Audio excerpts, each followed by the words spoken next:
ഇരിങ്ങാലക്കുട നഗരസഭ കുടുംബശ്രീയുടെ കീഴിലുള്ള അയൽക്കൂട്ടങ്ങളിൽ നിന്നുള്ള റിസോഴ്സ് പേഴ്സൺമാരുടെ പരിശീലന പരിപാടി സംഘടിപ്പിച്ചു. നഗരസഭാ ഹാളിൽ നടന്ന പരിപാടിയുടെ ഉദ്ഘാടനം നഗരസഭാ ചെയർമാൻ എൻ പി ജാക്സൺ നിർവഹിച്ചു.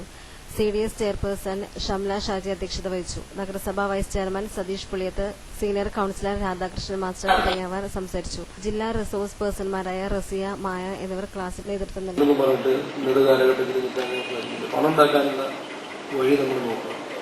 അപ്പോൾ അതിന് സമൂഹത്തിന് നിങ്ങൾക്കൊരു സ്ഥാനം ലഭിക്കണമെങ്കിൽ അതൊക്കെ പ്രധാനപ്പെട്ട കാര്യങ്ങളാണ്. അപ്പോൾ അതുകൊണ്ട് ഒരു പ്രസംഗമല്ല ആവശ്യം, നിങ്ങൾക്ക് വളരെ വിലപ്പെട്ട ക്ലാസ്സുകളിലൂടെ ലഭിക്കും. ഈ ക്ലാസ്സുകളിൽ നിന്ന് ലഭിക്കുന്ന അറിവ് ഇങ്ങനെ ഒരു ചെവി കൂടെ കേട്ട് മറ്റേ ചെവി കൂടെ കളയാനുള്ളതല്ല. അത് നമ്മുടെ സ്വന്തം ജീവിതത്തിലേക്ക് പകർത്താനായി, നമ്മുടെ ഈ മേഖലകളിലേക്ക് പകർത്താനായിട്ടുള്ള ഒരു ആത്മാർത്ഥമായിട്ടുള്ള പരിശ്രമം നിങ്ങളുടെ ഭാഗത്ത് ഉണ്ടാകും. അങ്ങനെ ഉണ്ടായാൽ ഞങ്ങളുടെ കൗൺസിലിന്റെ കാലാവധി തീരുന്നതിന് മുമ്പ് തന്നെ യഥാർത്ഥമായിട്ടുള്ള ഒരു കുടുംബശ്രീയുടെ പ്രവർത്തനം നമ്മുടെ പട്ടണത്തിൽ ഉണ്ടാക്കിയെടുക്കാൻ സാധിച്ചു എന്നുള്ളൊരു സംതൃപ്തി ഞങ്ങൾക്കുണ്ടാവും. ഞങ്ങൾ വളരെയേറെ ഇതിനുവേണ്ടി ബുദ്ധിമുട്ട്